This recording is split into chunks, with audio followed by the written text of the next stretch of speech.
In this tutorial, I will explain how you can find and view real-time market data in the terminal. Market data can be found in the Overview and Trade tabs. There is no need to be logged in to view it, but if you're not, then you'll have to subscribe to it manually.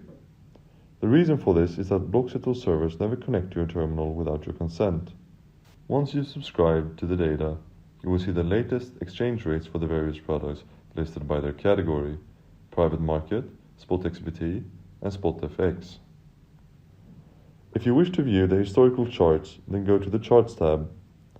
In the top left, you can choose which data you wish to view, and in the top right, you can choose which time increment. As you can see, the data in the top left changes for the specific time period that you're hovering over, with the time change being the increment you chose.